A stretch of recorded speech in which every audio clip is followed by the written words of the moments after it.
es que un 1 de marzo de 1872 se crea el primer parque nacional del mundo. Como conversamos en la clase pasada, el Parque Nacional de Yellowstone, que seguramente algunos habrán visto una serie de dibujos animados donde aparecía el oso Yogi y este era su hábitat natural. En Europa, los primeros parques nacionales recién se dieron en el año 1909. Y aquí queríamos recordar que esta es la primera corriente del derecho ambiental relacionada a la conservación de espacios naturales para efectos de proteger la diversidad en el espacio en que se encuentra, en el espacio en que se encuentra. Sigamos avanzando en la historia del derecho ambiental, por favor, Pamela.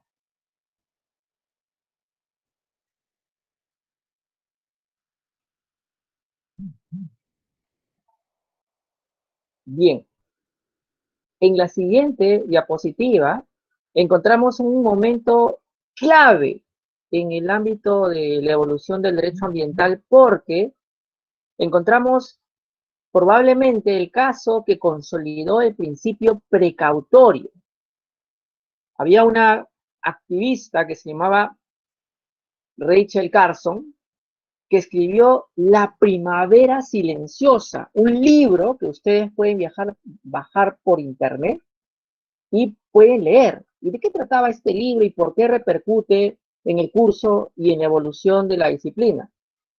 Lo que pasa es que para 1962, cuando ella escribe este libro, eh, no se tenían estudios de impacto ambiental, no se contaba con una autoridad ambiental y solamente existían departamentos eh, estatales que trataban básicamente de la conservación de la vida silvestre, ¿no? De espacios protegidos como el Parque Nacional de Yellowstone u otros espacios silvestres que no serían áreas naturales protegidas, pero que también merecían su conservación con menores protección que un área natural protegida.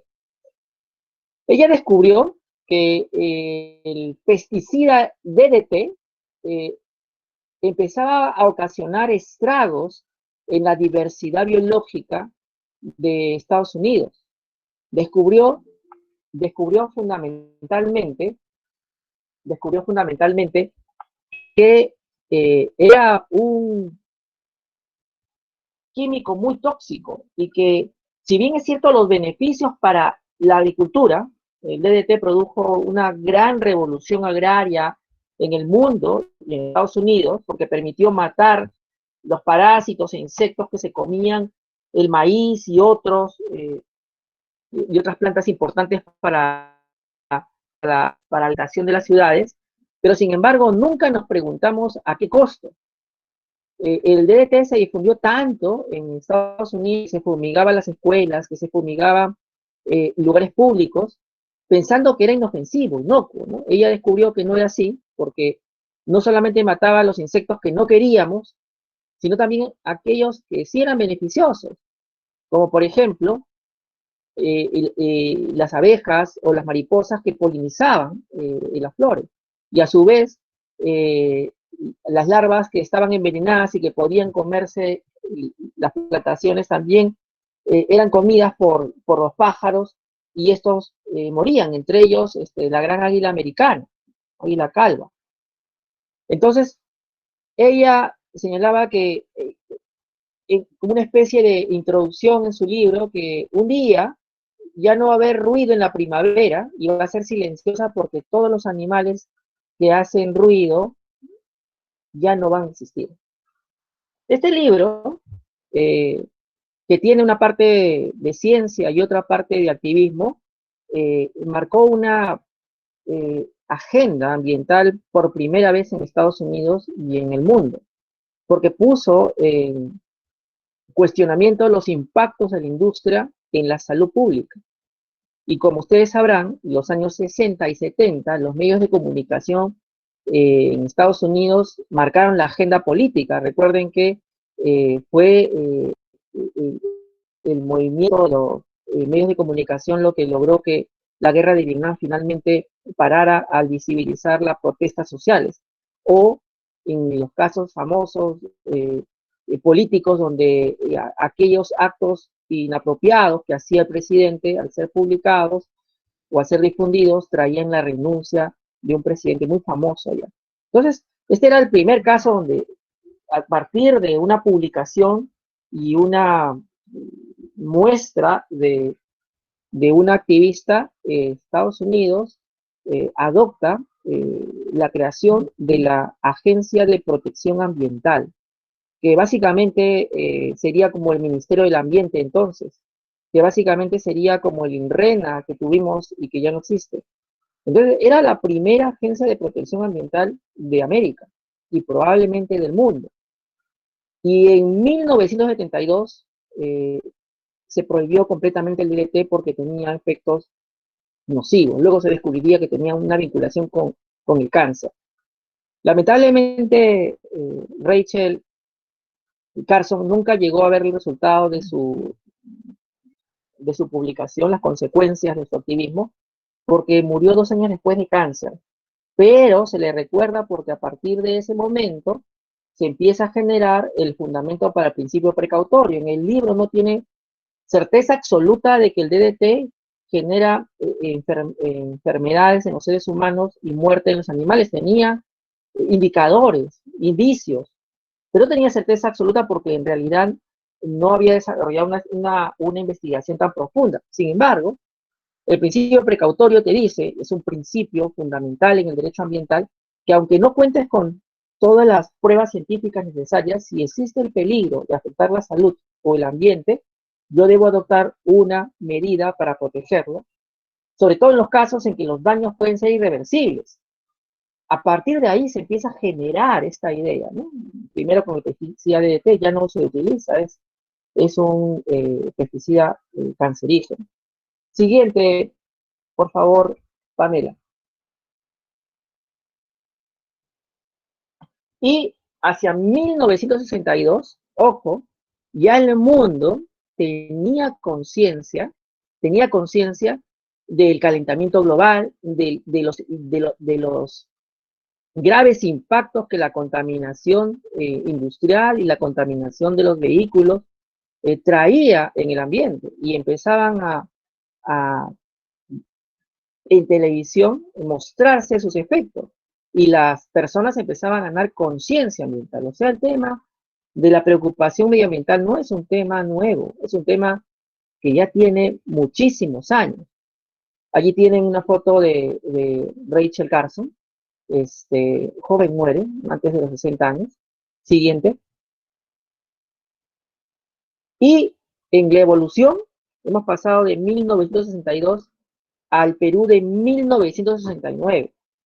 En 1969 en el Perú se produce un 24 de junio de 1969, hace 51 años, la reforma agraria en el Perú. Eso es un gran momento porque a partir de entonces saldría una serie de legislación que tendría impacto en el ambiente. Por ejemplo, la ley de comunidades campesinas y nativas, que tendría una mirada de territorio ocupado por pueblos indígenas agrícola, ¿no? Y en el ámbito de la Amazonía, un tema muchísimo más de caza, pesca y recolección. Siguiente, por favor. Y llegamos a un año que probablemente sea clave en los instrumentos de gestión ambiental a nivel mundial. Es el año en que se aprueba la Declaración de Estocolmo sobre Medio Ambiente, ¿sí? Adoptado en la Conferencia de Naciones Unidas sobre el Medio Ambiente un 16 de junio de 1972. Miren, junio, qué tan importante ha sido. Pero para entender esta declaración, tenemos que ponernos en contexto, en qué momento se encontraba el mundo. Hacia 1968, unos años antes, 4 años exactamente, se estrena una película llamada El planeta de los simios. que es de ciencia ficción, pero que tiene una agenda política. ¿Y cuál es? Poner en el ámbito de reflexión de la sociedad de la época el grave impacto que puede traer el uso de armas nucleares y la posibilidad de destruir los países y destruir el mundo. O sea, había una gran preocupación, no solamente por la contaminación producida por la industria en general, donde recuerden, no existían estudios de impacto ambiental, no existían reglamentos de protección ambiental, no existía todo lo que tenemos hoy día. Entonces, podía literalmente botar basura al agua, al mar, a la ciudad. Bueno, algunos dirán tal y como se hace hoy día, no, bueno, en ese momento no estaba legalmente prohibido. Podías hacer muchas de estas cosas sin graves consecuencias legales. Pero además tenías la preocupación de las armas nucleares. Y esta película, en el fondo, es también un llamado a la conciencia ambiental porque te muestra, si alguno de ustedes la puede ver el fin de semana, cómo es un planeta devastado por la contaminación y los graves impactos que tienen en la salud, ¿no?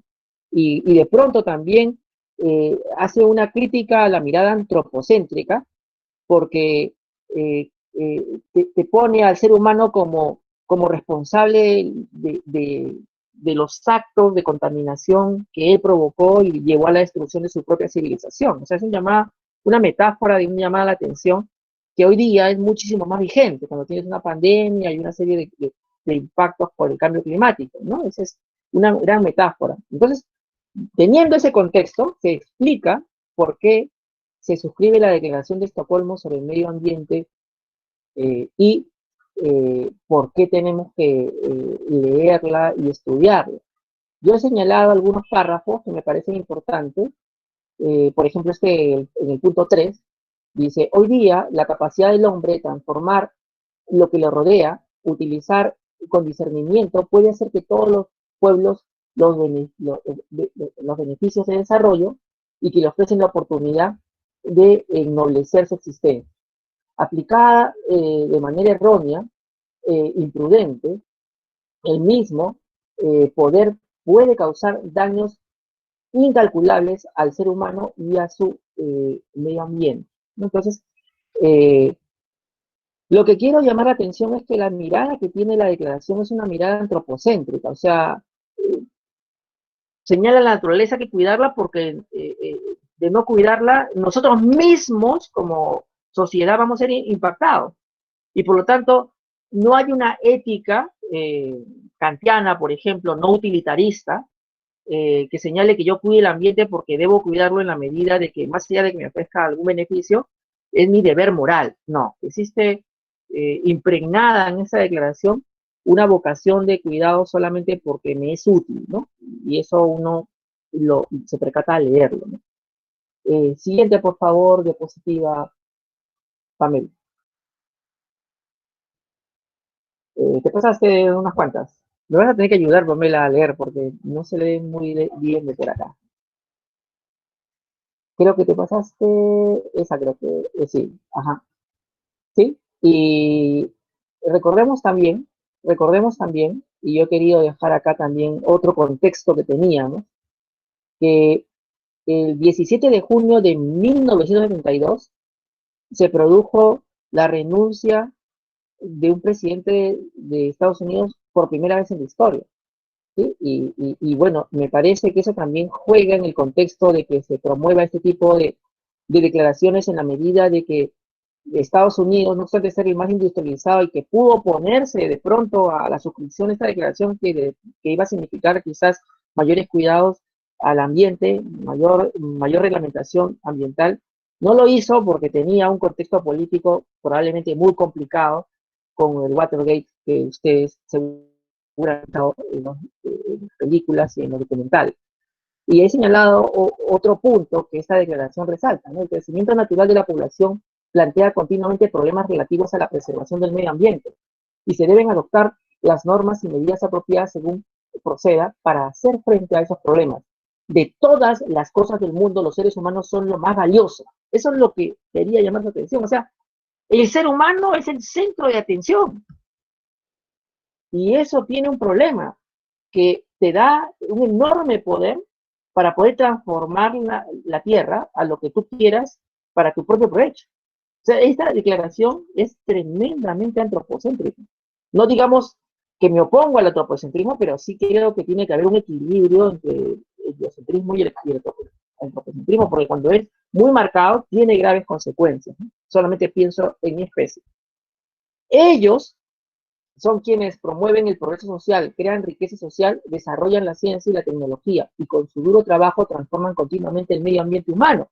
Y aquí en el segundo párrafo se piensa básicamente en la civilización europea, en la civilización industrial, pero no se piensa en aquellas culturas rurales, culturas indígenas, culturas que no tienen capacidad de pronto de transformar al mundo haciendo ciencia y tecnología, pero que también es importante entender su concepción de la naturaleza y cómo se relacionan con el ambiente, ¿no? No, se tiene solamente como en el punto más alto al hombre que practica la ciencia. Entonces, esta es una mirada cientificista, muy fuerte, que no tiene demasiado humanismo y eso traería problemas y por eso que las declaraciones que vienen empezarían a eso, corregirlo.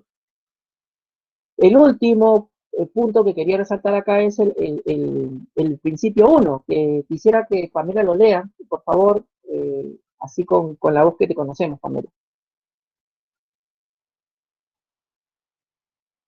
Ya. Principio 1. El hombre tiene derecho fundamental a la libertad, la igualdad y el disfrute de condiciones de vida adecuados en un ambiente de calidad, tal que le permita llevar una vida digna y gozar de bienestar.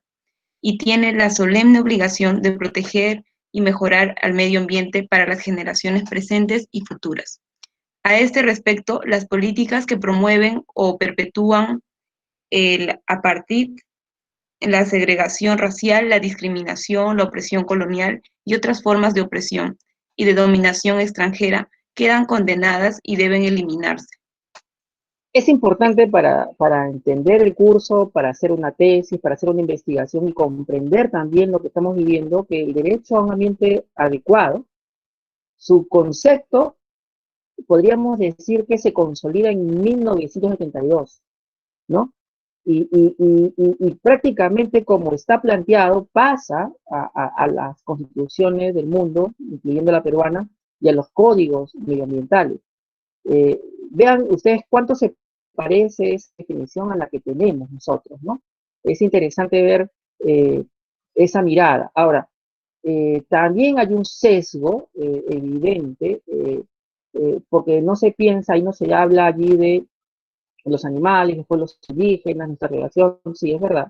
Solamente se piensa en la vida del hombre, el hombre de la civilización occidental, ¿no?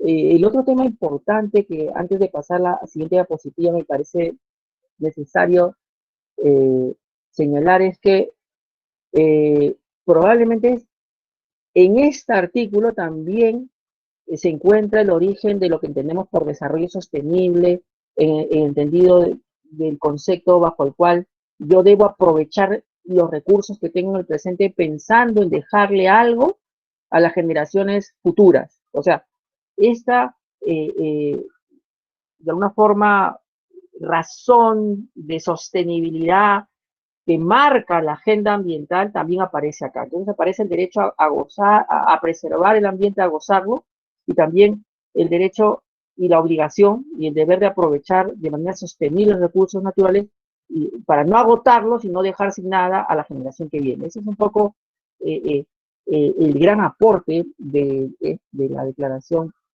que estamos aquí conversando de 1972. Sigamos avanzando en el tiempo para llegar pronto a la actualidad. Siguiente diapositiva.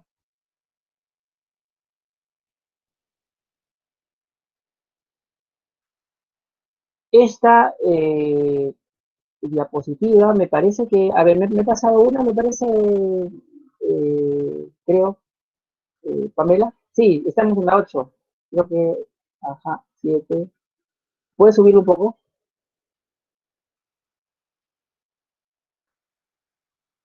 Ya. Esa Siguiente. es la que sigue. Ah, ya es la Esa es la que que sigue, sigue. ya. Ujú. Sigamos. Bueno, Digo, eh, esta ¿lo paso? declaración también, sí, también tiene Ya. principios. Vamos a darle lectura a dos particular, ¿no? En la siguiente diapositiva, sino que está muy pequeña, a ver, no, sí, vamos a darle lectura a esos dos principios que estaban subrayados. Arriba, No, estas. el siguiente, ese, entonces, pero vas a tener que ayudar, Pamela, léeme el principio 4.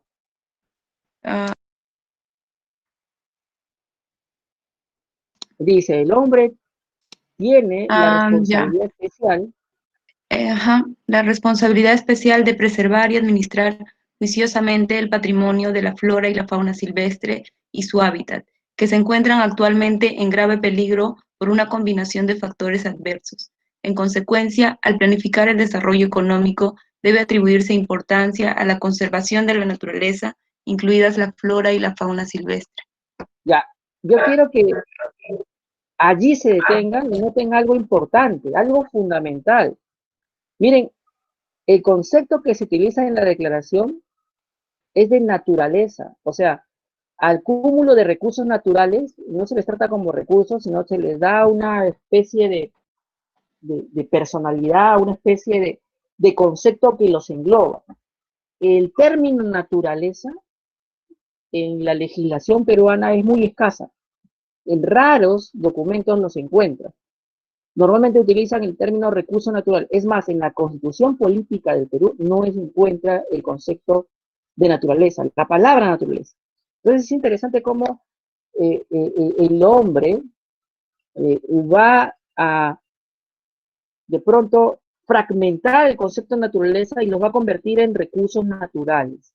Recurso forestal, recurso hídrico, recurso de flora, recurso maderero, y no los va a ver de una manera sistémica, y eso tendría consecuencias, porque un estudio de impacto ambiental en un ámbito donde vamos a ver minería, otro donde vamos a ver el tema forestal, otro donde vamos a ver el tema del recurso hídrico, al no estar coordinados, cada uno ve los impactos que genera, y no hay un instrumento que sume los impactos totales, ¿no? No hay esa mirada todavía en este momento, ¿no? Ya más adelante se trabajaría el concepto de una evaluación ambiental estratégica que te suma esos impactos, pero la fragmentación de naturaleza en recursos traería consigo el ver solamente los impactos por actividad y el no ver los impactos totales. Hasta el día de hoy no hay una evaluación ambiental estratégica aprobada en el Perú que me permitiría ver los impactos totales de todas las actividades productivas que ocurren en Lima, ¿no? En el Callao, por ejemplo, hay un aeropuerto Jorge Chávez, eso genera ruido, hay unos vehículos de transporte público que generan ruido, hay fábricas que generan ruido, además hay polución, además hay una serie de contaminantes, y yo debería tener sumado todo eso para poder tener una planificación de unos estándares de calidad y unos límites máximos previsibles que se puedan cumplir, pero sumando todas las actividades, el impacto total ambiental. Esta forma de ver la calidad de vida y el derecho a una alimentación equilibrada todavía no está desarrollada. Y es una gran responsabilidad del legislador el no haber priorizado este control de impactos totales y solamente generar controles sobre impactos sectoriales. Ya vamos a ver cuando veamos reglamentos de protección. Por ahora yo solamente quería que la historia ubiquen que inicialmente veíamos al ambiente como un concepto unitario, naturaleza, ¿no? Y no un recurso natural. Incluso podríamos llamarlo patrimonio natural, pero naturaleza es un concepto que engloba una relación sistémica y una comprensión muchísimo más completa del ambiente. Es indispensable, dice el principio 19, una labor de educación en cuestiones ambientales, dirigida tanto a las generaciones de jóvenes como a las adultas, y que presten la debida atención a los sectores de las poblaciones con menos privilegios, ¿no? Aquí se establece también la necesidad de incorporar a la educación ambiental en los diferentes sectores del colegio, universidades, etcétera, cosa que no ocurre. O sea, que tú lleves el curso de Derecho Ambiental en el último año y que en realidad sea un electivo y solamente estén matriculados 26, y los demás estudiantes que pueden estar llevando derecho minero, que pueden estar llevando el derecho a hidrocarburos, que pueden estar llevando otro tipo hasta cómo administrar tu despacho de abogados, ni se enteren cómo son las normas que preservan el ambiente, aunque eventualmente tengan que cumplirlas, ¿no? El reciclaje en tu casa, por ejemplo, que va a ser una realidad en unos años. Eso no puede lograrse si no se tiene una política nacional de educación ambiental. El currículum nacional de educación básica lo tiene para las escuelas, pero, digamos, al no alcanzar la universidad se queda en el colegio y muchas veces no se cumple. Entonces, la conciencia ambiental que debemos formarnos implicaría hacer una educación donde el ambiente sea transversal a todo lo que llevemos en el ámbito del académico, ¿no? Ojalá eso un día se cumpla, ¿no? Siguiente.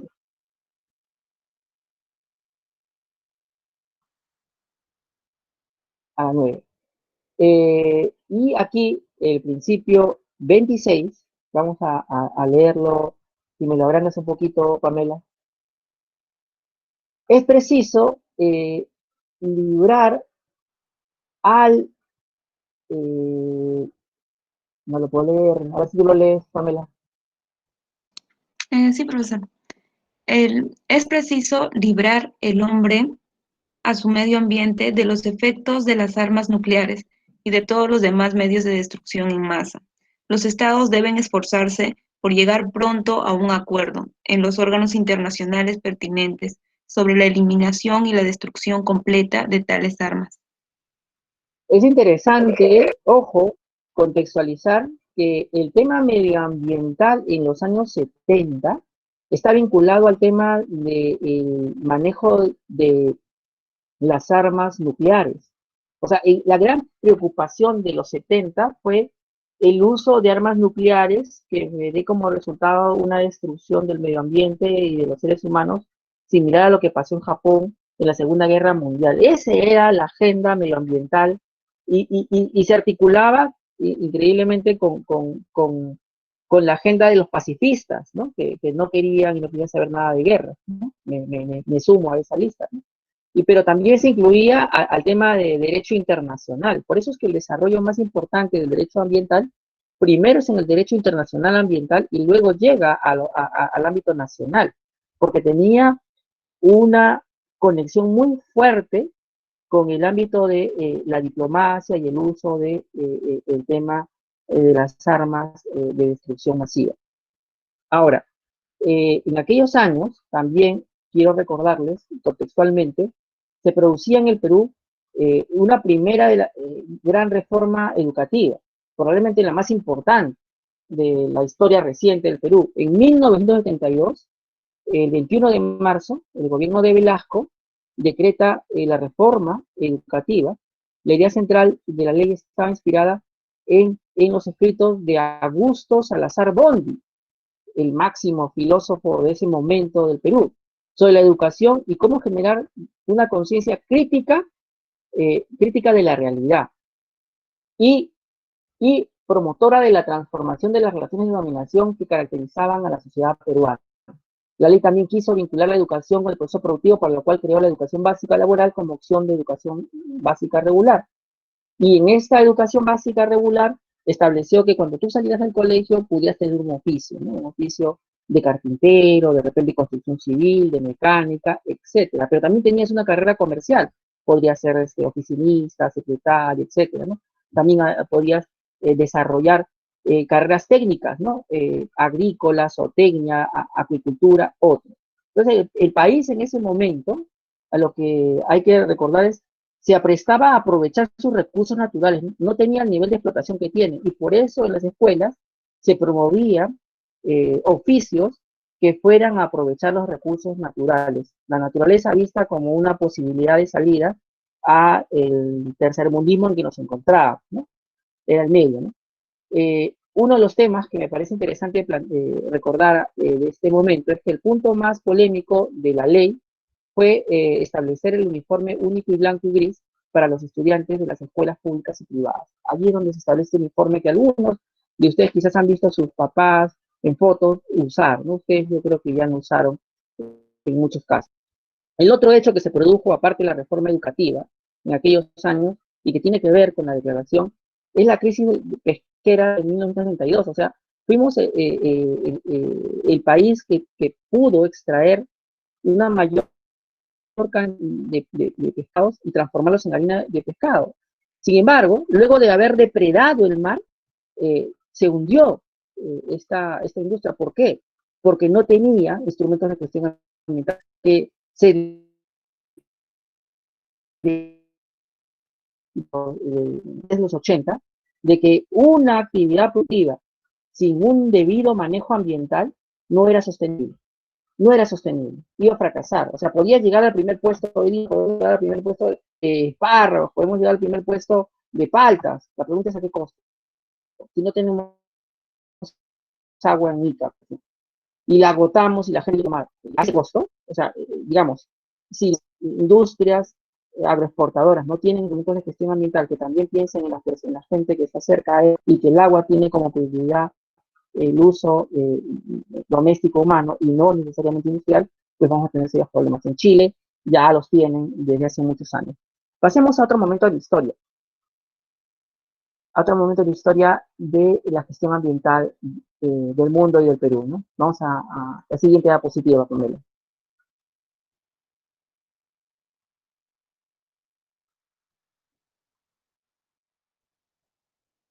Y aquí un documental que Bianca nos ha recomendado. Es un buen documental, en buena cuenta es una crítica al movimiento ambientalista. No les voy a spoilear y les voy a decir de qué trata, solo se los recomiendo y véanlo, para que vean que también hay una posición que de repente puede ser distinta a la del profesor o de repente coincidente, ya ustedes lo dirán. Es un buen documental que se los recomiendo.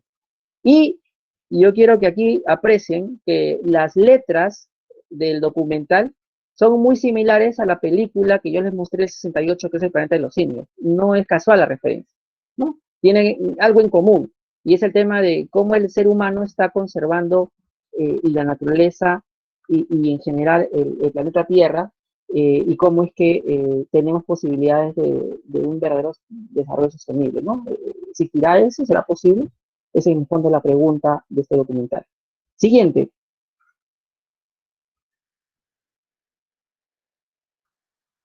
Y aquí algo importante.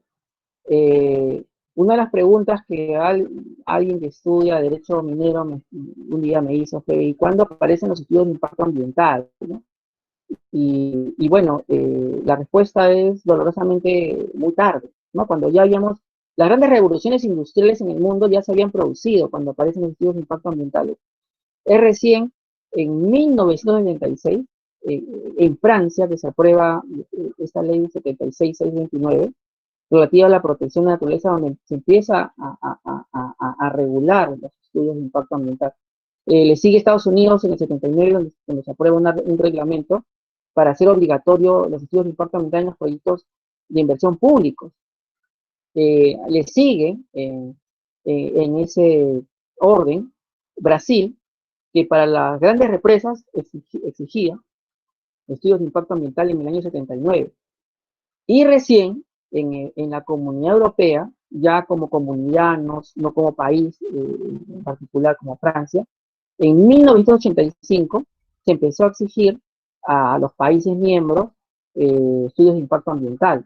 Entonces, lo que quiero mostrarles es que probablemente esta sea una de las ramas más nuevas de las que estudien, ¿no? Si hablamos de derechos reales, tiene cientos de años. Si hablamos de derecho administrativo, es mucho más antiguo que esto, ¿no?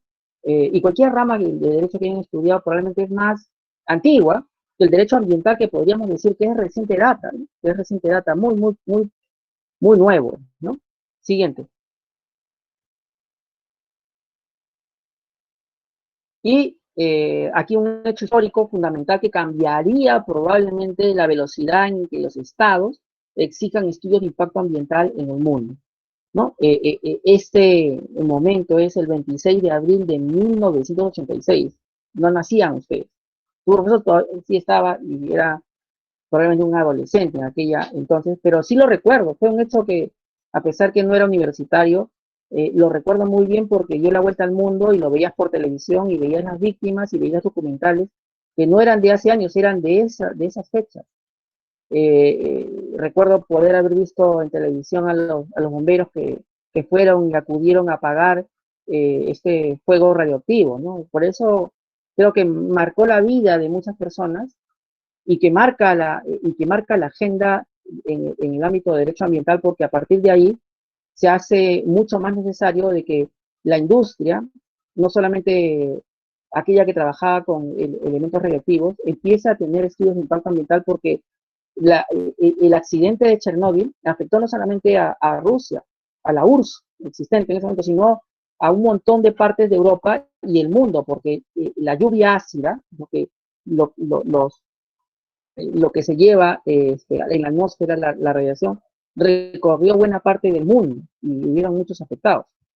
Entonces, este accidente fue un catalizador en el fondo, así como la pandemia es de muchas formas de derecho que ahora ven, por ejemplo, el derecho laboral, probablemente el derecho financiero, muchos de estos derechos que antes no habían cambiado mucho, ahora se están cambiando, ¿no? Igual el derecho ambiental, este hecho histórico, había que cambie, que sea mucho más rápida la adopción de principios ambientales y la adopción de los estudios de impacto ambiental.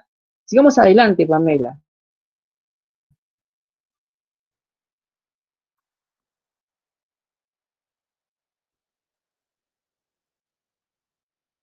Y llegamos fin, a lo que ustedes querían ver y que decían, ¿a qué horas el profesor habla del Perú? Bueno, todavía no llegamos al año actual, pero llegamos a un año lejano. Probablemente algunos de ustedes pueden haber nacido en este año. Pablo, de repente, que está por ahí, que lo veo. El Código del Medio Ambiente y Recursos Naturales es de 1990 y se aprueba por decreto legislativo número 6 del 8 de septiembre de 1990. Si usted se fija, en ese momento, en el 90, una hiperinflación, una crisis económica. Ahí les puse un periódico, La República, donde va a ver usted cuántos, o sea, cuánto todos los días crecía el precio del pan, el azúcar, el pollo, y era muy difícil sobrevivir. La plata valía cada vez menos. Pero en ese contexto hubo una riña electoral entre Fujimori y el escritor que usted conoce, ahí está, Mario Vargas Llosa, y gana Fujimori. Y usted tiene una historia de Fujimori muy reciente que de repente la asocia, por ejemplo, Bianca, cuando veo sus videos, los cuales recomiendo, creo que deben apoyar a su generación en sus iniciativas. Eh, una visión, ¿no? De Fujimori, pero el Fujimori que cuenta Bianca en su video parece otro el que está acá, porque este Fujimori, antes del golpe de Estado, antes del 5 de abril del 92, aprueba por decreto legislativo el primer código de medio ambiente de recursos naturales de la historia del Perú. O sea, es impresionante cómo el que menos tú esperabas que hiciera lo haría. Y la verdad es que lo más probable, y si usted ve la fecha en que se aprueba, los 7 días del mes de septiembre de 1990, él se ha apenas sentado en el sillón presidencial y no tenía conciencia del impacto que tendría esta regulación, porque además el Código de Medio Ambiente se venía trabajando ya hacía unos 4 años atrás. O sea, no era que con él había empezado, probablemente en el 86 ya había, a partir, recuerden lo que yo les dije, Chernóbil, todas estas dinámicas anteriores, ya había un grupo de juristas que estaban construyendo el borrador del texto, y lo que se le entregó al Ejecutivo es que básicamente acabe con la versión final, pero él no, su gobierno no gestó el contenido, simplemente lo revisó, le puso algunas cosas más o menos, pero no afectó el diseño original. Y eso traería significativas consecuencias, porque aquí se consagra la primera norma que en la historia de Perú exige el estudio de impacto ambiental. En el artículo 8 establece la obligación de la elaboración de los estudios de impacto ambiental. Dice, todo proyecto de obra o actividad, sea de carácter público o privado, que pueda provocar daños no tolerables al ambiente, requiere de un estudio de impacto ambiental sujeto a la aprobación de la autoridad competente. ¡Qué interesante! Qué interesante, esto sería revolucionario, muy revolucionario, porque significaría que, por ejemplo, y aquí pone una lista, en particular debería elaborar estudios de impacto ambiental respecto a las siguientes actividades, ¿no? Aquí se señala eh, irrigaciones, represamientos, obras de infraestructura vial y de transporte, urbanizaciones. O sea, usted debería tener su urbanización que probablemente está viviendo, o la que va a vivir, o la que está a punto de comprar, algún día lo va a hacer, un estudio de impacto ambiental. O sea, esta norma te exigía, miren, ¿no? Y sin embargo, usted se da cuenta que normalmente no tienen estudios de impacto ambiental la mayoría de organizaciones que han existido hacia los años posteriores a los 90, ¿no? La instalación de oleoductos. Y entonces el oleoducto norperuano, este que cruza todos 5 departamentos del Perú, no tenía estudio de impacto ambiental cuando fue construido en los 70, no tenía. En 1936 no existía esa obligación, entonces se construyó como se podía. O sea, no se midió los impactos al ambiente, a la salud de las personas, a los animales, ¿no? O sea, no importaban, porque como otra vez el humano, el hombre es la probabilidad central de todo el universo, pues lo demás que importa, ¿no? Pero a partir de este código ya sí importaba, y mucho. Actividades mineras, pesqueras y forestales. O sea, profesor, ¿las actividades mineras no tenían estudios de impacto ambiental? No. ¿Y cómo se habían estado realizando? Ya te imaginas cómo, o sea, botando los residuos a los ríos, a los lagos, a las cochas, o sea, habían estado degradando el ambiente eh, sin ninguna consecuencia legal. Era prácticamente, en ese momento, como Pamela diría, era el derecho de contaminar, prácticamente era como algo que podías hacer sin consecuencias.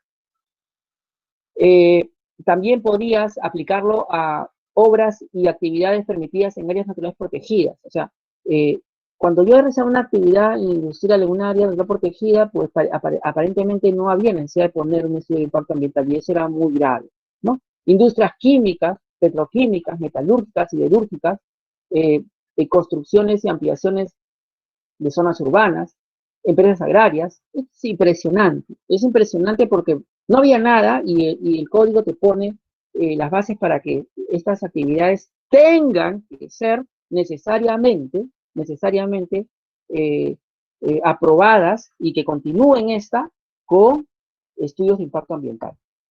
Es importante aquí decir que no existían reglamentos de protección ambiental como los que tenemos hoy día. No existía nada de eso. O sea, esto era lo primero. No, entonces, el que me vaya a preguntar por allí, Mariana, Fernanda, Paul, Luis, Juan o Alexander, ¿y cuál es el procedimiento administrativo para aprobar el estudio de impacto ambiental? No había, pues estaba construyendo. Este era el origen de todo, ¿no? Siguiente.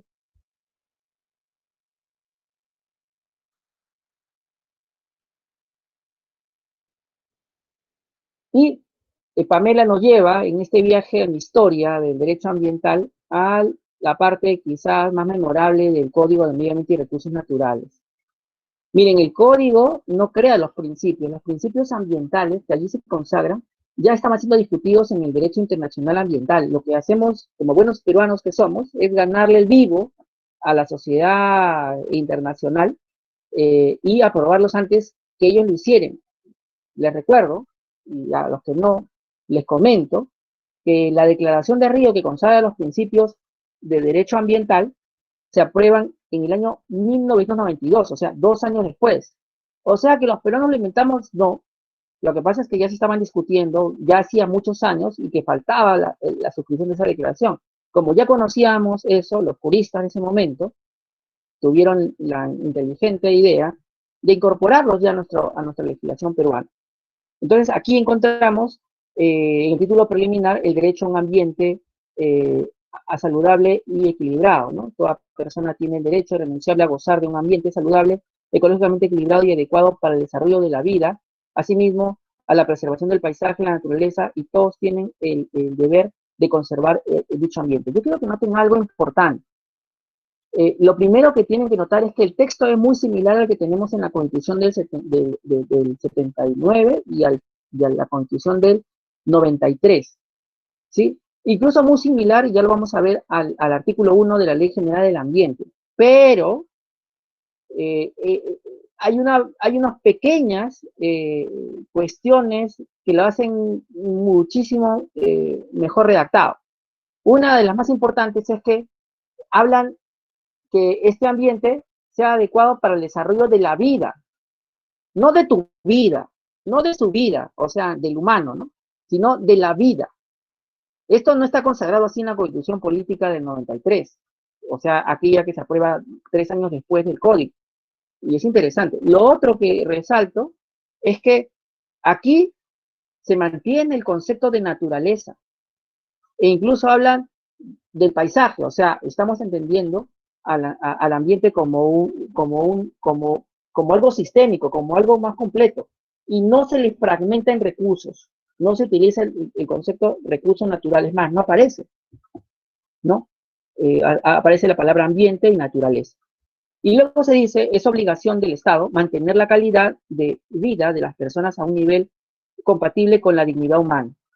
Y aquí el concepto tan importante que es, sin un derecho a un ambiente sano y equilibrado no tengo dignidad, porque el ser humano tiene que tener determinadas condiciones para poder desarrollar su proyecto de vida.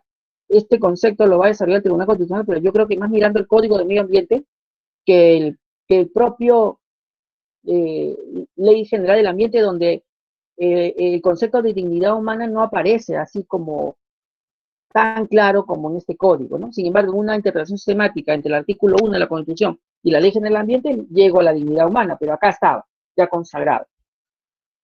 Le corresponde prevenir y controlar la contaminación ambiental y cualquier proceso de deterioro o depredación de los recursos naturales que pueda interferir en el normal desarrollo de las formas de vida y de la sociedad. Otra vez, ojo con esto, animalistas, allí presentes, Bianca, Mariana.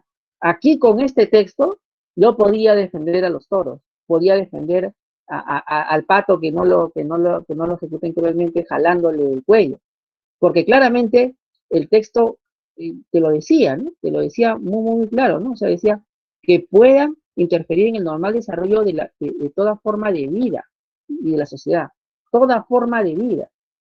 No le dicen diversidad biológica, le dicen toda forma de vida, o sea, el humano tiene tanta vida como el toro, o como un mono, o como un cocodrilo, etcétera. O sea, se les ponía en una protección de alguna forma equiparable, ¿no? Ahora, eso no quiere decir que tengan subjetividad, o sea, que la protección sea similar no quiere decir que tengan subjetividad, eso es cierto, no son sujetos de derechos, pero tienen protección. Las personas están obligadas a contribuir y colaborar inexorablemente con estos propósitos. Entonces, aquí se consagra también que la obligación de preservar el ambiente no solamente del Estado, sino de las empresas y de todos nosotros. Esto es lo más importante, me parece, el Código de Medio Ambiente y Recursos Naturales, en este concepto mucho más desarrollado, mucho más rico que el que tenemos hoy día en nuestra legislación vigente. Y ya el resto son principios que en realidad fueron recogiéndose en la propia legislación actual, ¿no? El medio ambiente como patrimonio común de la nación, ¿no? El medio ambiente y los recursos naturales constituyen patrimonio común de la nación, la legitimación para actuar en defensa del ambiente, ¿no? Toda persona tiene derecho a exigir una acción rápida y efectiva ante la justicia en defensa de su medio ambiente y de los recursos naturales y culturales, ¿no? Esta es la primera forma de litigio estratégico ambiental que empieza a generarse a partir de una norma que en buena cuenta genera la protección de intereses difusos, ¿no? Y colectivos. Sigamos avanzando y encontramos un concepto que ya lo encontramos, este concepto que vamos a leer en el título preliminar del Código de Medio Ambiente, ya no existe en el título preliminar de la Ley General del Ambiente, que vamos a ver. Entonces, son ilegalidades de los movimientos transfronterizos de residuos, ¿no? Son actividades ilegales violatorias de derechos de salud y a un ambiente saludable los movimientos transfronterizos de residuos o desechos. Entonces uno se pregunta, ok, pero eso ¿a quién le aplica? Porque, o sea, ¿quién es la autoridad competente, no? Estamos hablando de que la contaminación de Bolivia pasa a Perú. Y entonces, digamos, hasta ahí llega la autoridad de la autoridad competente en ese momento, no había Ministerio del Ambiente, de repente, digamos, el Ministerio de Giminas, que sí existía. Es una gran pregunta, y es que aquí muestra el Código de Medio Ambiente y Recursos Naturales la influencia del derecho internacional ambiental, que habían convenios para tratamiento de residuos peligrosos y riesgosos transfronterizos. Y esos convenios iban a regular las responsabilidades estatales, ¿no? Pero que aparezca en el código, por eso es extraño, raro, pero deja ver la influencia del derecho internacional ambiental. Bueno, aparece la participación ciudadana, aparece el derecho a la propiedad y medio ambiente, el ejercicio de la propiedad conforme al interés social comprende el deber del titular de actuar en armonía con el medio ambiente. Miren, que esto va a modular el Código Civil del 84, que si ustedes recuerdan, la redacción habla de armonizar la propiedad con el interés social, ¿no? Cuando la Constitución de 79 lo decía. Pero aquí te pone en clave medioambiental, o sea, yo no puedo explotar mi propiedad al punto que contamine al resto, o sea, hacer un basural, incendiar mi casa porque eso genera, o criar patos y contaminar con esto el ambiente, ¿no? Etcétera. O sea, es interesante cómo en este código hay una preocupación por el ejercicio regular del derecho. O sea, probablemente no debías ponerlo, pero lo pones. Tampoco aparece esto en la nueva Ley General del Ambiente, ¿no? Que aparecería. La promoción de la educación ambiental, la prohibición de legitimar acciones que impliquen exterminio de especies, ya lo hablamos la semana pasada, de que aquí se proscribe, y dice lo siguiente, que por ninguna consideración yo tengo la justificación de exterminar a una especie, ¿no? Ya no hablamos del humano, hablamos de la planta, del animal, que tiene que ser conservado para las generaciones futuras y además por un tema de responsabilidad ética. Siguiente, por favor, Pamela. Es importante estudiar la historia de la gestión ambiental para entender y comprender la dinámica de las normas. Algunos de repente no les gusta la historia del derecho, pero a nosotros parece capital para poder comprender lo que viene. Y luego me parece interesante que recordemos que en 1990 no era un año cualquiera. Estamos hablando que en septiembre se aprueba este código y en octubre, un 12 de octubre, por aquel entonces, se producían los 500 años del descubrimiento de América, de la conquista de América, de muchos nombres se pudo mencionar este hecho. Y por eso es interesante que en ese contexto se apruebe este código de medio ambiente, porque de pronto también da un lugar en el aprovechamiento de recursos naturales a los indígenas, no como el que les correspondería, y más adelante lo veremos. En la ley general, en la ley de aprovechamiento de recursos naturales, ya hay un derecho gratuito a la utilización de recursos naturales de los indígenas, pero sí hay un momento de convulsión. Entonces yo creo que el contexto también que vivía Perú hacía propicio la aprobación de este código, porque había muchísimo movimiento crítico sobre cómo se trata a la naturaleza, cómo se trata a las poblaciones indígenas, y cómo recordábamos en esos años cómo los españoles habían masacrado a los pueblos indígenas. Ya con los estudios aprenderíamos que en realidad el 90% de la población indígena muere por viruela u otras enfermedades traídas por los europeos. O sea, no digo que los exoneremos de responsabilidad de haber masacrado a poblaciones indígenas, pero también las enfermedades que trajeron hicieron buena parte del trabajo, no las armas, necesariamente ni su inteligencia como estratega. El otro tema interesante que hay que hacer notar es que en aquel año también se estrena una de las películas más taquilleras de la historia del cine, que es Titanic. ¿Y por qué lo pongo en agenda? Porque el Titanic simboliza, en el ámbito metafórico, cómo es que la ciencia, cómo es que la técnica no es infalible y puede fallar. El Titanic era un barco que se suponía imposible de hundir, ultra seguro, y no es así. Se hundió y murieron muchas personas. Y esta película en el fondo, si lo ven ya, quítenle la parte romántica que a ustedes tanto les gusta, quítenle esa parte, y el gran mensaje que te da es que el hombre no puede controlar completamente la naturaleza. Que viene un iceberg, un hielo gigante, y te puede hundir tu barco. Y que por muy seguro que estés de que tienes el control absoluto del mundo, la naturaleza y los recursos, te va a dar una cachetada a la naturaleza y te va a decir, el hombre no puede llegar a controlarla, es impredecible. Y es lo que ha pasado con la pandemia, o sea, nos ha puesto en jaque.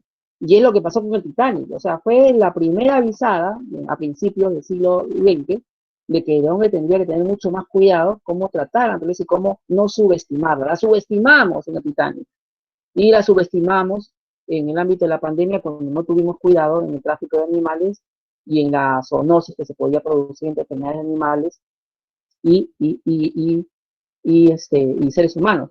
La viruela, por si algunos no lo saben, esta enfermedad que mató a cerca del 90% de indígenas en América, que fue traída por los europeos, era una enfermedad que se transmitió de un animal doméstico, de un puerco, de uno de estos animales de granja, al europeo. Él enfermó, generó inmunidad y luego vino acá y generó muerte y enfermedad. Entonces, digamos, estos procesos pandémicos se relacionan mucho también con momentos de cambios legislativos y cambios históricos. Hay que tenerlos en cuenta, no hay que pasarlos por alto.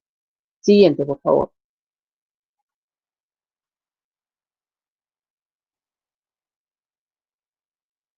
Y ya aparece cerca alguno, a ver, ¿quién nació en 1992? A ver si me está escuchando. ¿Alguien de ustedes nació en 92?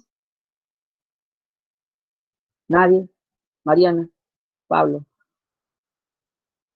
Paul, Juan Ernesto, ¿cuándo naciste? ¿En qué año? Se han quedado dormidos. Creo que están puesto ahí su video y no están allí. A ver, Profe, la mayoría Mariana, creo ¿qué que año naciste? No, no digas el día, el año nomás. 96. Ah, mira, todavía no había nacido Mariana. Todavía no llegamos entonces, supongo, al año de nacimiento de muchos de ustedes, así que vamos avanzando. La Declaración de Río sobre Medio Ambiente y Desarrollo también se suscribe en este año tan importante, en junio del 92. Miren, en este año se produjeron muchos hechos históricos, ¿no? 500 años del descubrimiento de América, el Código de Medio Ambiente y Recursos Naturales, y la Declaración perdón, el Código era de hace 2 años, ya había pasado eso, pero la Declaración de Río, en junio del 92, nos toma en un momento histórico clave en el Perú, ¿no? Y otra vez, y uno debe preguntarse esto, estábamos pasando por una hiperinflación y para el momento que se suscribe esta declaración ya había ocurrido el golpe del 5 de abril del 92, que recuerda siempre Bianca en sus videos, ya había ocurrido.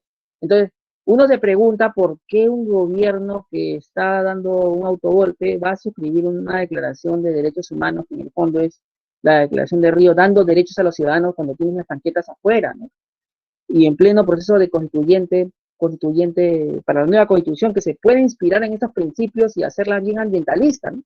Y la razón es que normalmente los gobiernos, como el de Fujimori u otros, quieren dar la apariencia de constitucionalidad y de protección a derechos humanos, y normalmente, y en la historia, véanlo, verifiquen en otros países, suscriben estos acuerdos para dar esa imagen. Entonces el Perú suscribió dos instrumentos que marcarían una consecuencia muy importante. La primera es, en junio del 92, la Declaración de Río sobre Medio Ambiente y Desarrollo, y la otra es el convenio 169 de la OIT. Sí, Fujimori lo suscribió, y el Congreso Fujimorista también lo ratificó. En el 93 Fujimori y en el 95, perdón, el 94 el Congreso, y entró en vigencia en el 2 de febrero del 95. Entonces, hay que entender también que a veces cosas irónicas ocurren, quizás en un gobierno democrático no hubieran sido suscritas porque habrían una mayor discusión. Aquí no se pensó mucho y se suscribió. Si bien la Declaración de Río sobre el medio ambiente es un derecho blando, no es obligatorio, sí es inspirador y generaría interesantes criterios de interpretación, y influiría directamente la legislación ambiental que vendría. Siguiente, por favor, Pamela. Aquí se consagra, si la pregunta de hoy día en el Classroom es esta: ¿en qué documentos se consagran los principios de derecho ambiental? En Estocolmo del 72, en la Declaración de Río.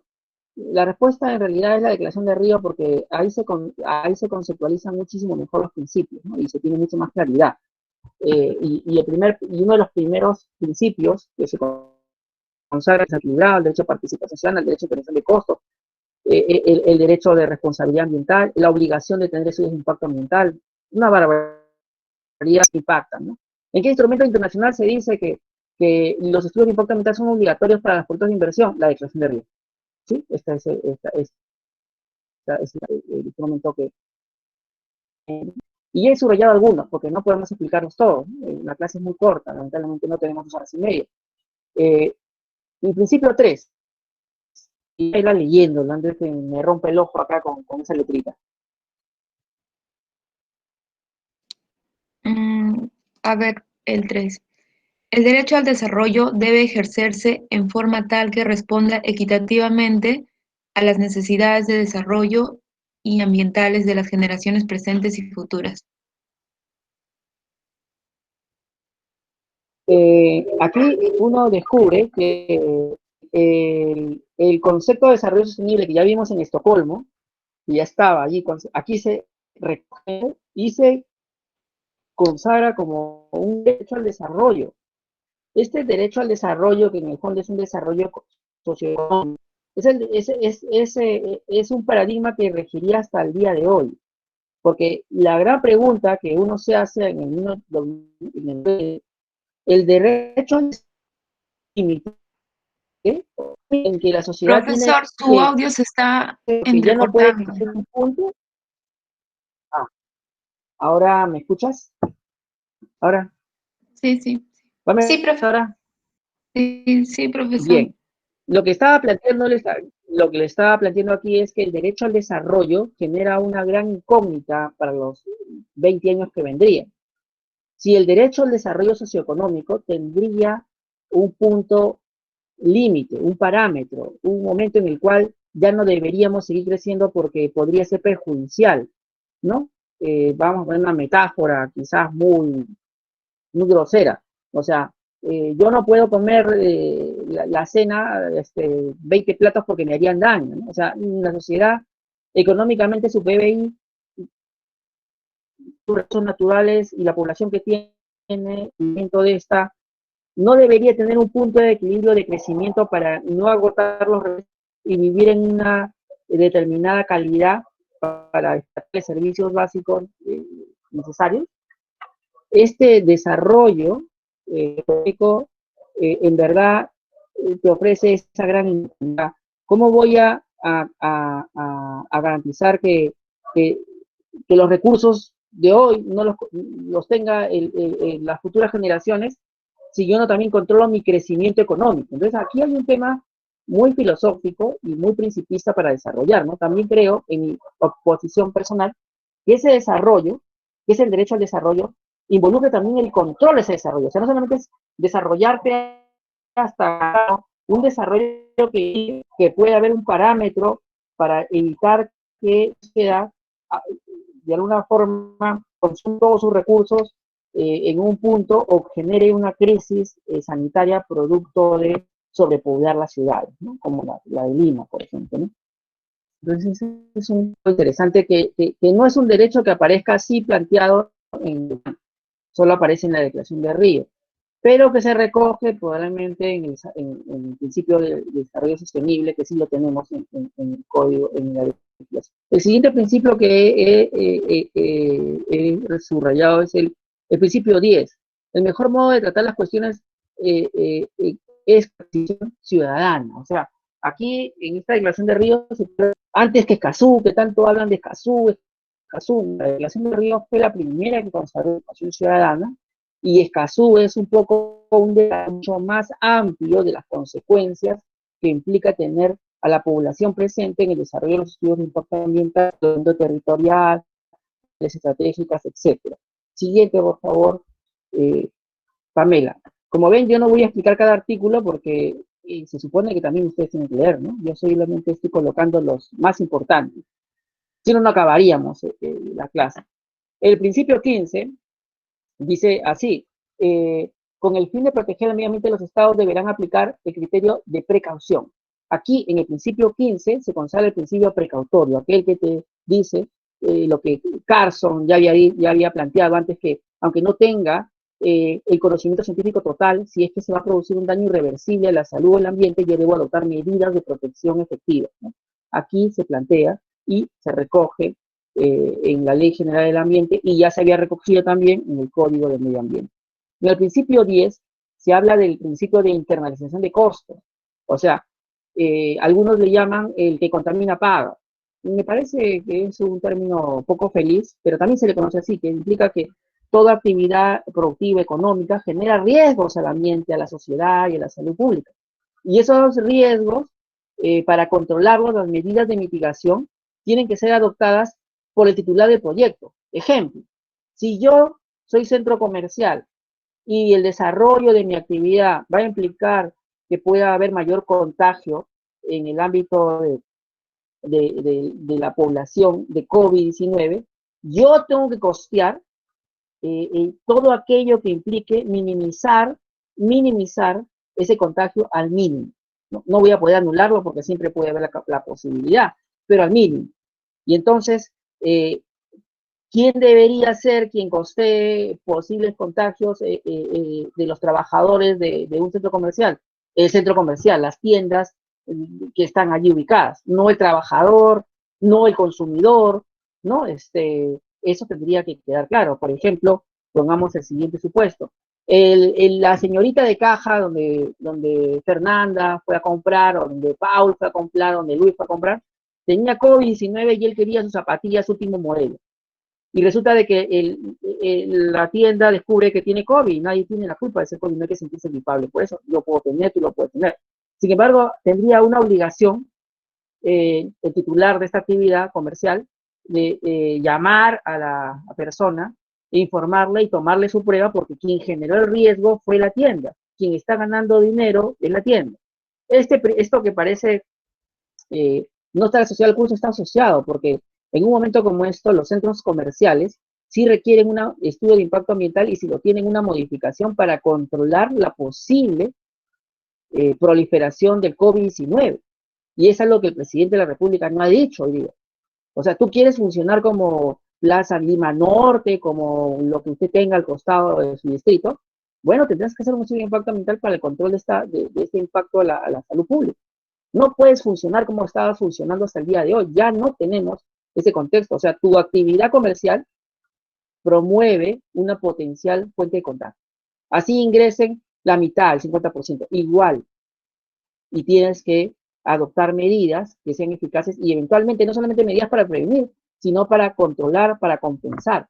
¿No? Si la señorita de cajera me contagia y tú, o sea, me tendrías que tú de alguna forma costear el examen de la prueba y algunos medicamentos, mínimamente, algo como eso, ¿no? O sea, todavía no se discute esto, pero yo creo que es un tema de fondo, que si el estudio de impacto ambiental se hubiera hecho en pleno COVID, tendría que haberse tomado esto y la participación ciudadana en audiencia pública había dicho, bueno, tú funcionas, pero bajo estas condiciones, ¿no? Bajo estas condiciones. En fin, sigamos avanzando con el siguiente principio, que es el principio 17, y aquí está, ¿no? Pregunta de repente para el Classroom, ¿no? ¿Están haciendo sus tareas? Porque estoy calificando, como no puedo hacer la intervención por este medio, lo vamos a hacer mediante los comentarios que ustedes pongan en la caja de comentarios, esta donde hay 16 presentes, imagino, y los foros que creamos en Classroom. El principio 17 es el que consagra la obligación de que toda actividad que produzca impactos en el ambiente se exija un estudio de impacto ambiental, ¿no? El principio 22, por otra parte, por fin habla de un tema que Estocolmo no había abordado, que son las poblaciones indígenas y sus comunidades, así como otras comunidades locales que desempeñan un papel fundamental en la ordenación del medio ambiente y en el desarrollo debido a sus conocimientos y prácticas ancestrales. Los estados deberán reconocer y apoyar debidamente su identidad, cultura e intereses, hacer posible su participación efectiva en el logro del desarrollo sostenible. Bianca, ¿eso hizo el gobierno de Fujimori? O sea, ese principio que suscribió el gobierno de Fujimori, ¿lo llevó a la práctica? Por eso es que hay que entender la historia de la legislación de Perú y también los instrumentos internacionales suscritos, de repente desde una mirada distinta, ¿no? ¿Por qué lo firmó? Quería dar una apariencia de democracia, de respeto a derechos humanos, pero ahora otra cosa era llevarlo a la práctica. Sin embargo, el hecho de que lo haya firmado nos ayuda para poder después, cuando él ya no estaba, desarrollar mucho más normatividad sobre este particular. Recuerden que después del 92, en el 93 se suscribe el convenio 69 que consagra el derecho a la consulta previa. Sigamos adelante, Pamela.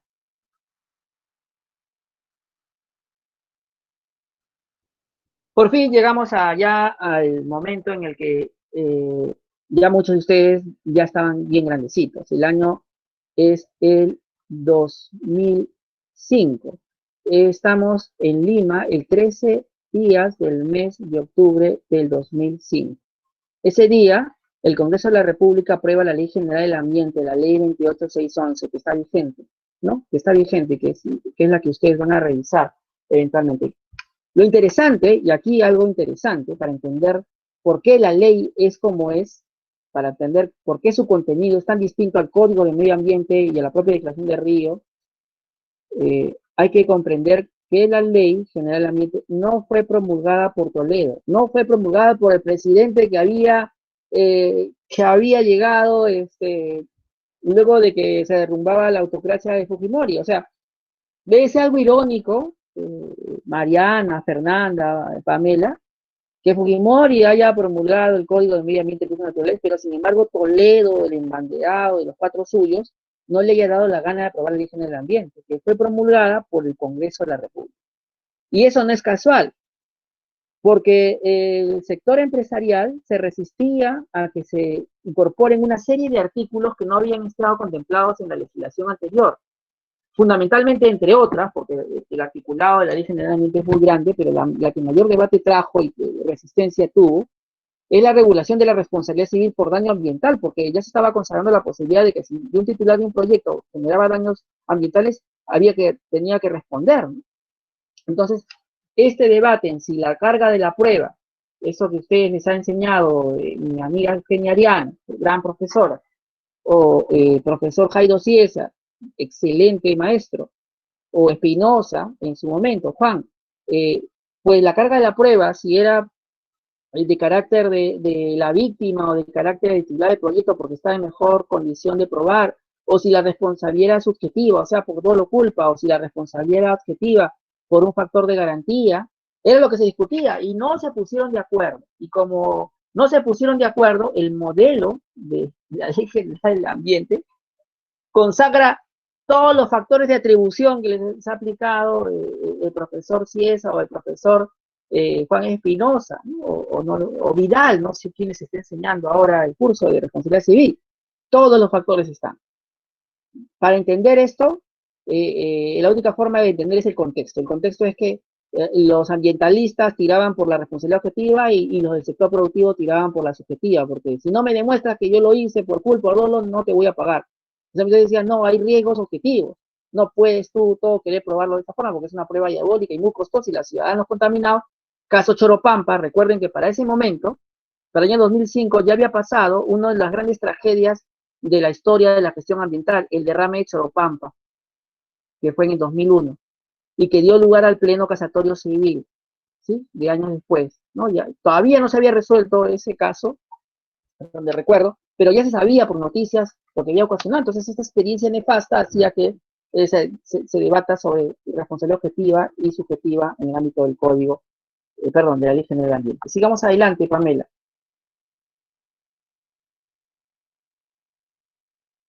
Y aquí aparecemos y llegamos a un momento cumbre de nuestro curso. Ya ahora estamos en la Ley General del Ambiente, en el título preliminar, que es fundamental para cuando tú trabajes en cualquier ministerio de producción, ministerio de vivienda, ministerio de transportes, ministerio de defensa, ministerio de agricultura, en donde estés, lo que aplicas en tus informes bastante seguidos son principios.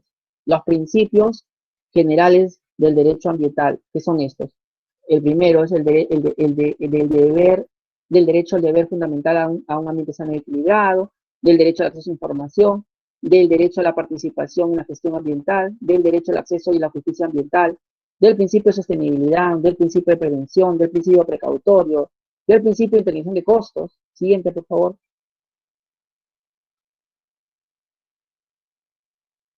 ¿Sí? del principio de responsabilidad ambiental, del principio de equidad, del principio de gobernanza ambiental. Aquí uno nota en la rápida revisión, así como estoy tomando asistencia de ustedes cuando ustedes dicen presente en el cajoncito, uno se da cuenta, ¿y dónde está la prohibición de exterminar especies porque no es ético? No está. No está. ¿Y dónde está el artículo sobre daños transfronterizos? No está. Y lo de educación ambiental, no está. Y lo del derecho a un ambiente que incluya el derecho de otras formas de vida, bueno, sí, me parece que está. Vamos a leerlo. Pasemos a la página anterior. Profe, el deber de mantener a la diversidad biológica. Sí, ese vamos a pasar al artículo 1. El artículo 1 dice, vamos a ver si Mariana descubre si está o no. Dice, toda persona tiene el derecho irrenunciable a vivir en un ambiente saludable, equilibrado y adecuado para el pleno desarrollo de la vida. ¡Ajá! La Constitución política dice para el desarrollo de su vida, o sea, de la persona humana. La Ley General del Ambiente le saca la vuelta a la Constitución, y podría alguien decir ahí, Fernanda, Pau, es inconstitucional, profesor, acaba de cambiarle el sentido al derecho a un ambiente sano y equilibrado. Sí, pues, es verdad. La Ley General del Ambiente se inspira mucho más en el código anterior, en la propia Constitución del 79, y consagra este derecho vinculado a la vida. Entonces, como está en la Ley General del Ambiente, yo podría desprender que se pueden proteger también a los animales, a la naturaleza en general y al ser humano. Pero como está en la Constitución, o sea, literal, ¿no? Exegética, no positivistamente hablando, sin desarrollo jurisprudencial del Tribunal Constitucional, podríamos decir que no está. Felizmente el tribunal le ha dado un contenido diferente, pero textualmente no está. Hemos tenido que contextualmente, a través de la interpretación, cambiarlo. Y la Ley General del Ambiente me ayuda en ese propósito, ¿no? Y dice, y el deber de contribuir a una efectiva gestión ambiental y de proteger al ambiente, así como sus componentes, etcétera. Entonces, yo quería dejar eso muy claro, ¿no? Estamos repasando todavía los principios, la otra clase vamos a profundizar. Este es un vuelo de águila rápido, tenemos un curso que dura muy poco, y me gusta siempre dar referencias contextuales, ¿no? Creo que lo que quiero mostrarle cuando les muestro las películas o la historia es que hay que tener también un criterio aparte del positivista, aparte del jurista, el estético, ¿no? Y también ir desarrollándolo, y también ir interpretando la cultura, porque también interpretamos la cultura. En ese año, en el mismo año 2005, se estrena una película muy famosa, que es una nueva versión de King Kong, que se había estrenado varias décadas atrás, con Naomi Watts, una actriz muy famosa. Pero, ¿cuál es el contenido verdaderamente importante para el curso de esta película? Que en el fondo, King Kong representa la naturaleza que es incontrolable, ¿no? Que el hombre quiere controlarla, ¿no? Pero, y el que ha visto la película, y no spoileo a nadie porque creo que es una película muy conocida y todos se conocen la historia, ¿no? Descubren a King Kong en una isla así profunda, un área no protegida, por ejemplo, un parque nacional, se meten ahí, lo secuestran y se lo llevan a un circo y finalmente lo terminan matando, ¿no? ¿Por qué lo terminan matando a King Kong? ¿Alguien se ha preguntado? ¿Por qué lo matan en la torre? Mariana, tienes que ver esta película. ¿Por qué lo matan? ¿Por qué muere de esa forma?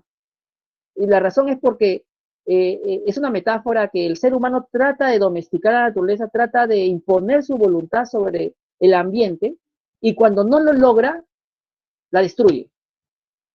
Pero la película es irónica porque cuando está fallecido King Kong, la gente llora y siente nostalgia, tanto el público como aquellos que están dentro actuando, y es irónico porque en realidad el hombre no quería destruirlo, quería una relación de dominación, pero sin matarlo.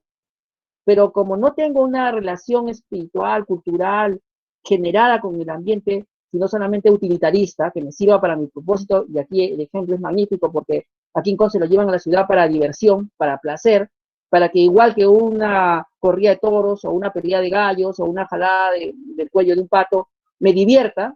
O sea, era cultura lo que se hacía con King Kong, o sea, era el circo. Y, y hoy día esto está absolutamente, los circos están en muchas partes del mundo prohibidos. Pero la película, en el fondo, es una muestra del antropocentrismo fuerte que existe, y en el fondo es una denuncia a metafóricamente hablando, a la relación que tenemos con la naturaleza, ¿no? No tenemos una relación sana, tenemos una relación tóxica, ¿no? Que lleva a un desarrollo no sostenible. Profesor, Sigue, sí. sí, lo que también la Vamos terminando. metáfora, sí, lo que quería señalar es que la metáfora también trasciende no solamente al proceso de dominar o de, sino que cuando la naturaleza, en este caso, quiere amenaza a a esa cultura, también es, el hombre trata de eliminarlo, ¿no? Excelente, Pablo, porque vamos a ir cerrando las conclusiones de la clase, que es, cuando utilizo el DDT para matar a todas las plagas que afectan a los cultivos agrícolas, trato de controlar a la naturaleza, ¿no? Cuando en verdad pude utilizar un depredador natural para que se coma esas larvas, a eso que estaba atacando, u otros mecanismos que sean mucho más sostenibles, ¿no? Entonces es verdad, creo que en el fondo nuestra forma de relacionarnos con la naturaleza genera normatividad y genera un impacto que no es considerado ni moral ni éticamente, lo tenemos como técnico, ¿no? Como necesario, ¿no? Como útil, ¿no? Para el desarrollo del ser humano. Siguiente, y ya vamos cerrando, porque algunos de ustedes tienen clase y están fijándose la otra vez, así que vamos a ir cerrando con esta introducción.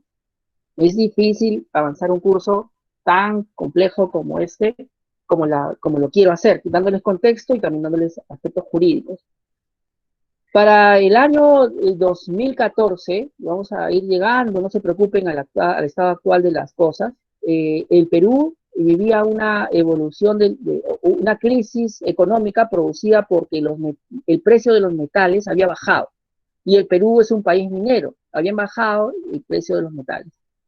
Y en simultáneo, ojo, se había empezado a consolidar un organismo que se llama Organismo de Evaluación y Fiscalización Ambiental, más conocido para los amigos como OEFA. Y esta OEFA había multado a empresas como Volcan, como Minera Ares, como Compañía de Santa Luisa, como Doe Round, como Buenaventura, como Los Quechua, como Caudalosa, como Raura, como Ancash, etcétera. Había empezado a poner multas altas porque habían generado, imagínense, ahí están en millones de dólares, o sea, habían puesto 6 millones de dólares a una compañía contaminante como Volcan, una compañía muy famosa que hoy día opera en Cerro de Pasco y ha generado, vean por internet el impacto que ha generado Volcan en Cerro de Pasco. Y era la primera vez que ya poníamos multas realmente significativas para invertir esos recursos, decía la ley de gestión ambiental, en la zona degradada, o sea, en la gestión ambiental, para hacer instrumentos para remediar la zona. Esos 6 millones iban a ir ahí, y también en el fiscalizador, que iba a coger para poder seguir haciendo fiscalización. Las empresas estaban de alguna forma muy críticas con el OEFA porque ponía multas, y el error de OEFA, y yo también debo admitirlo, era que aunque nosotros desde la academia y desde donde me tocaba como abogado le reclamábamos que implemente medidas correctivas, OEFA no había implementado medidas correctivas, sino se dedicaba a multar a las empresas. Entonces, si bien es cierto, está muy bien que multe, pero no solamente tienes que multar, sino tener que tomar medidas correctivas para que el daño ambiental producido sea remediado. Y eso le faltaba a OEFA, no sabía cómo hacerlo, era una institución nueva, recién como el meme no sé si han visto el gatito que es muy chiquito y uno le pide grandes cosas. Bueno, así estaba OEFA. En el 2008 había nacido y para el 2014 tenía pocos años.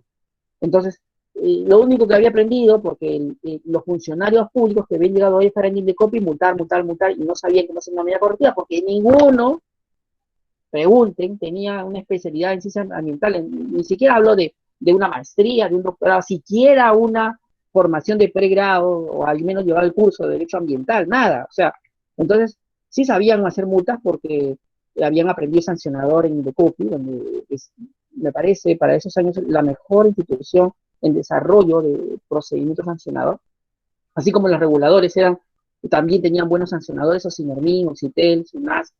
y se llevan solo la parte punitiva, pero no la remediadora. Eso traería graves consecuencias en el fondo, porque daría el caldo de cultivo, y ya lo dejo con esto como antecedente y contexto. Siguiente, por favor, Pamela, y vamos a ir cerrando. Y daría como contexto, y esto ya para el siguiente capítulo, para poder aprobarse la famosa ley 3230, ley de simplificación de procedimientos y promoción de la inversión privada, un 12 de, fines de junio de 2014, que daría por primera vez en la historia del Perú un periodo en el cual la autoridad que fiscaliza no podía multar. El OEFA, a partir del artículo 19 de la ley 3230, no podría multar, sino solamente imponer medidas correctivas. ¿Sí? Esta es una historia que voy a culminar en la próxima clase, analizando la jurisprudencia que tienen ahí, pero en simultáneo explicando los principios ambientales que van a estar en debate en la sentencia. ¿Sí? Nos vamos a quedar allí para que ustedes puedan ingresar al próximo curso que le toque a usted. No quiero perjudicar a mi compañero docente. Y me voy a permitir robarle 5 minutos o algo menos a los que se han quedado para alguna pregunta que tengan muy puntual para poder marcharos a clase siguiente.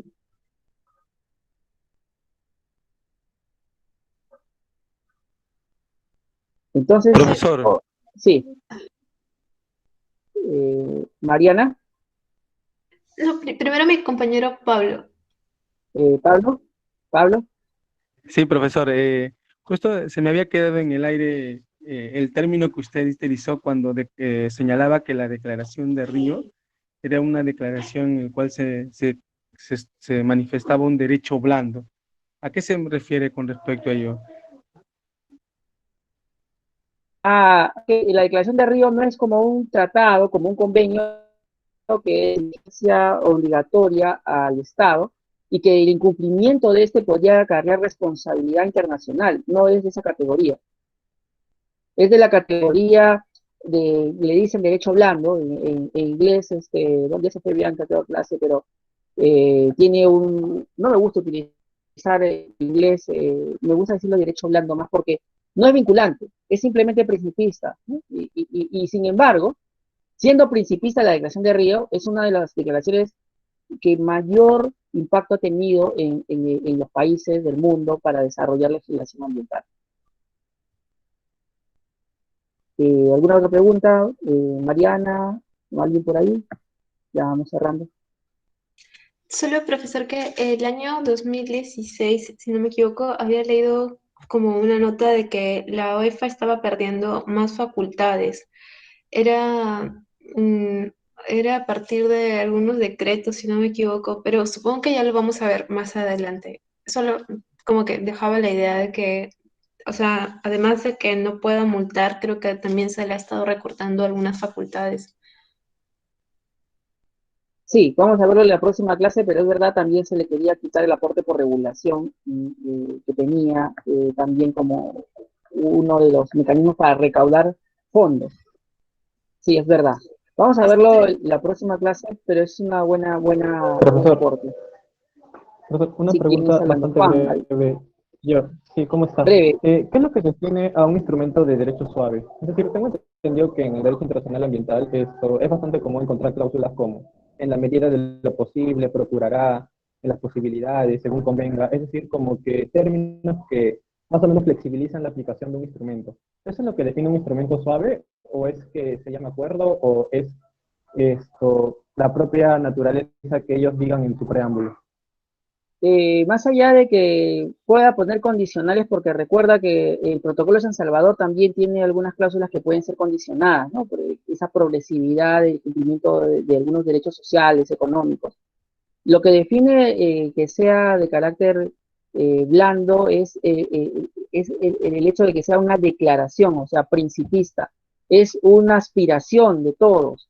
pero no fija obligaciones sobre los países, simplemente fija, digamos, una guía orientativa, y es una función importante, no es poca cosa. Es una función importante, ¿por qué? Porque en el fondo las declaraciones vienen a formar parte del orden público internacional, y el orden público internacional es fuente de derecho de la jurisprudencia de la Corte de Justicia de Haya y de la Corte Interamericana de Derechos Humanos y de la Comisión Interamericana. En el fondo, es a veces mucho más valioso que algo se convierta en orden público a la postre, que en un convenio, en un tratado que al tener obligaciones muy específicas, para el cumplimiento de esta tiene que darse el supuesto de hecho previsto en el convenio, en el tratado, y muchas veces no han sido materializados. El ejemplo de ellos son aquellos convenios sobre daños transfronterizos que en la práctica nunca se han efectivizado en muchas partes del mundo, ¿no?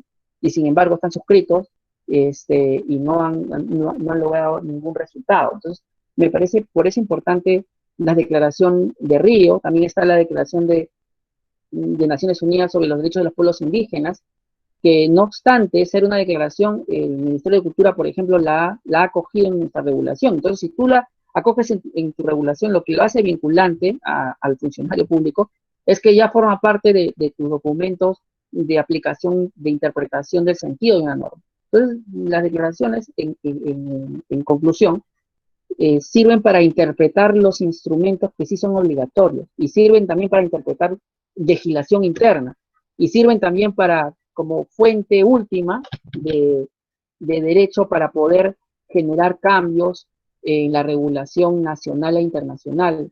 No sé por qué hay una vocación de que el derecho siempre sea coactivo, coercitivo, cuando el derecho más funcional es aquel que no cumples o que no obedeces o que no haces efectivo por la sanción, sino por el deber ético de cumplir. Y yo creo que en el fondo las declaraciones, incluyendo esta de Río, es la consagración de una ética ambiental. Esa ética ambiental que es orientativa para la aplicación de los instrumentos ambientales en general, ¿no? Tanto nacionales como internacionales. Si lo vemos desde ese punto de vista, su valor es mucho más grande que solamente como un instrumento normativo que fije obligaciones y derechos, ¿no? Creo que ese es el mérito de esta declaración de Río, ¿no? Caroline, sí, a ti por la pregunta. ¿Alguna otra última pregunta? Ya los voy conociendo de paso.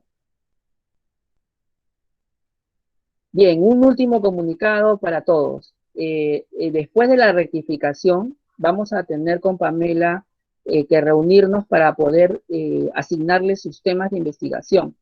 Entonces, ya han tenido 3 clases conmigo, algunos van a quedarse, algunos no. Avísenles a sus compañeros que después de la rectificación vamos a abrir una sesión el día sábado para conocernos en persona unos 5 minutos, charlar un poco y de acuerdo a su trabajo, de acuerdo a su afinidad, con alguna preocupación ambiental, se le asigna un tema que usted pueda desarrollar para su evaluación de examen parcial y examen final.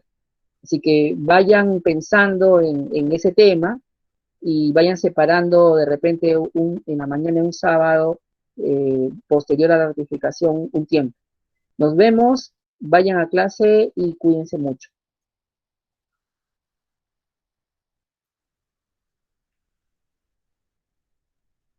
Gracias, profe. Gracias a ti, Mariana.